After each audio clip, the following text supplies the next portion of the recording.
सच्चिदानन्दरूपाय विश्वोपत्यादिहेतवे तापत्रयविनाशाय श्रीकृष्णाय वयं नमः। श्रीकृष्णाय वयं नमः। श्रीकृष्णाय वयं नमः। पुष्टिमार्गीय सर्वज्ञ करुणारसपूरितः श्रेष्ठफलप्रदाता च तस्मै श्रीगुरुवे नमः। तस्मै श्रीगुरुवे नमः। तस्मै श्रीगुरुवे नमः। जय श्री कृष्ण। राधे राधे प्रियजनों, दास का प्रणाम स्वीकार करें। आज हम आपके सामने एक नई कथा, एक नए प्रसंग के साथ एकत्रित हुए हैं। भगवान श्री कृष्ण 24 अब तक के 24 श्रापों को वर्णन करने के लिए। तो चलिए मेरे साथ मिलकर आज के अंतिम 6 और श्रापों का श्रवण कर लीजिए, जिससे आपको पता लगे कि कौन कौन से 24 श्राप हैं। कल हमने आपको 18 श्रापों के बारे में वर्णन किया था कल तक में। आज हम आपको बाकी के 6 और श्रापों का वर्णन करेंगे। वर्णन करने से पहले हम आपको हाथ जोड़कर और नतमस्तक होकर विनंती करना चाहेंगे कि यदि आपने हमारे चैनल को सब्सक्राइब नहीं किया तो सब्सक्राइब करके बेल आइकन दबा दीजिए और हो सके उतना इसे शेयर कर दीजिए। क्यों कि हमको व्यूज़ बहुत मिलते हैं परंतु कोई शेयर नहीं कर रहा है। आप यदि शेयर अपने अपने स्टेटसों में और व्हाट्सएप में, फेसबुक में इसे शेयर करेंगे तो आपका आशीर्वाद हमें प्राप्त होगा और हम तो आपके आशीर्वाद के लिए ही जन्मे हैं।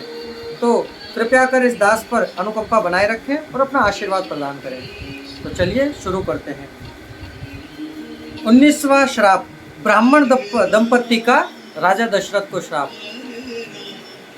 जब ये रामायण के अनुसार, वाल्मीकि रामायण के अनुसार, जब राजा दशरथ जी जब तालाब के पास राजा दशरथ ने बाण चलाया तब वहाँ पर श्रवण कुमार जल ले रहे थे और जल ले रहे थे। उन्होंने ये समझा कि कोई हिरण है, पानी की आवाज़ सुनकर, जल की आवाज़ सुनकर। तब वह बाण सीधा श्रवण कुमार जी को लगा और श्रवण कुमार जी की मृत्यु हो गई। तब उनके माता पिता ने वियोगवश जो रुदन करके श्राप दिया कि जिस प्रकार पुत्र वियोग में हम लोग तड़प तड़प कर प्राण दे रहे हैं, उसी प्रकार आपको भी प्राण देने पड़ेंगे। तो देखिए, जब राम भगवान को 14 वर्ष का वनवास हुआ तब राजा दशरथ का वो श्राप फलित हुआ। 20वां, नंदी का ब्राह्मण कुल को श्राप। शिव पुराण के अनुसार सभी देवता, ऋषिगण, प्रजापति, महात्मा आदि प्रयाग में एकत्रित हुए। तब वहाँ पर राजा दक्ष ने भगवान महादेव का घोर अपमान किया। उस अपमान में उनका साथ देने के लिए कुछ ब्राह्मण भी एकत्रित हो गए, सब एक हो गए, सम्मिलित हो गए। तब ये सब देखकर नंदी को बड़ा क्रोध आया। तब नंदी ने ब्राह्मण को श्राप दिया कि जिस प्रकार आप अभी सब एक हो गए हो तो आप कलयुग में स्वर्ग को ही सर्वश्रेष्ठ समझोगे, स्वर्ग को ही सर्वश्रेष्ठ सुख समझोगे और लोभ, क्रोध और मोह में मदमस्त रहोगे और आप सब लोभी होगे। तो ये हम सब, आप और हम सब देख ही रहे हैं कि ब्राह्मणों में, मेरी मत समझिएगा, मैं लोभी नहीं हूँ, मैं तो आपका दास हूँ। फिर नल कुबेर का रावण को श्राप।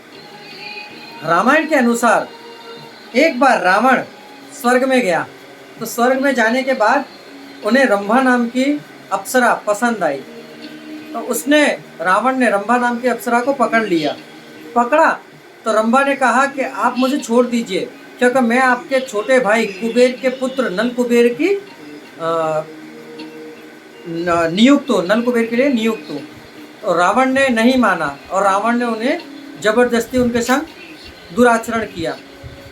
यह देखकर नल कुबेर ने उनको श्राप दिया कि आज के बाद यदि आप किसी भी स्त्री को उसकी इच्छा के विरुद्ध पकड़ोगे तो आपके सर के 1000 टुकड़े हो जाएंगे। इसलिए रावण जब सीता माता को हरकर ले गया था तब वह माता सीता को स्पर्श नहीं कर पा रहा था, वो उसका कारण ये था।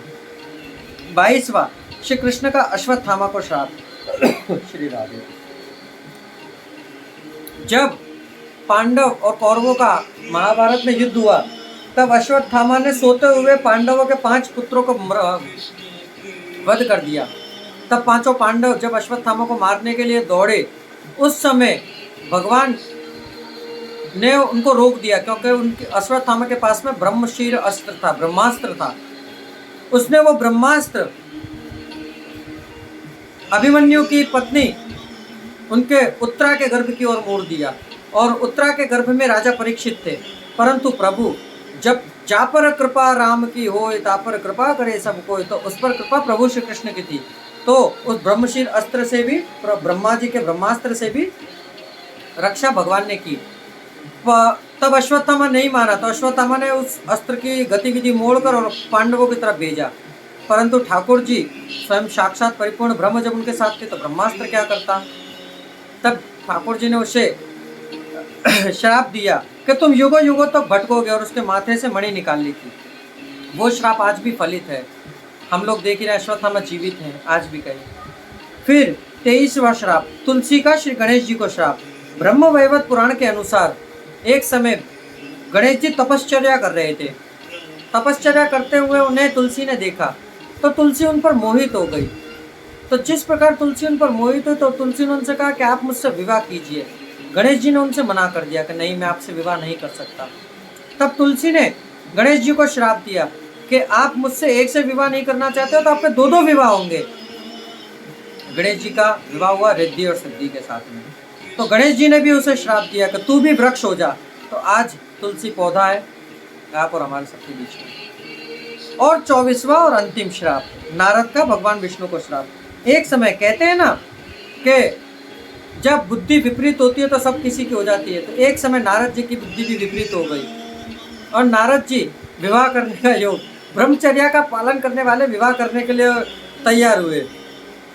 तब उन्होंने विवाह करने की उत्कंठा में भगवान के पास गए और भगवान से बोला कि प्रभु एक जगह स्वयंवर हो रहा है और मुझे वो स्त्री पसंद है और आप मुझे अपने ही समान का रूपवान कर दीजिए।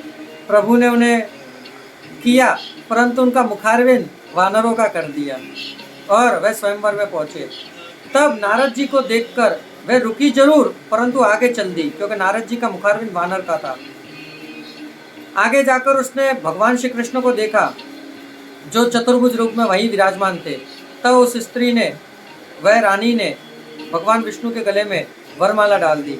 तब ये देखकर नारद जी क्रोधित हो गए और उन्होंने अपना मुखारविंद जब जल में देखा तब उन्होंने भगवान को श्राप दिया कि जिस प्रकार आपने स्त्री वियोग में मुझे तड़पाया है तो आप भी स्त्री वियोग में तड़पेंगे। तो रामायण के अनुसार भगवान रामचंद्र जी भी तड़पे सीता वियोग में। तो ये श्राप उनका तब फलित हुआ। तो देखिए प्रियजनों, श्राप हर किसी के फलते हैं और ये तो आज तक के भयंकर 24 श्राप थे जिनका वर्णन हमने आपसे नित्य प्रति 6 श्रापों के साथ किया। तो अब ये दास आपसे विदा लेना चाहेगा। कल फिर एक नई कथा के साथ आपसे मुलाकात होगी। जय श्री कृष्ण, राधे राधे। दास का प्रणाम स्वीकार करें।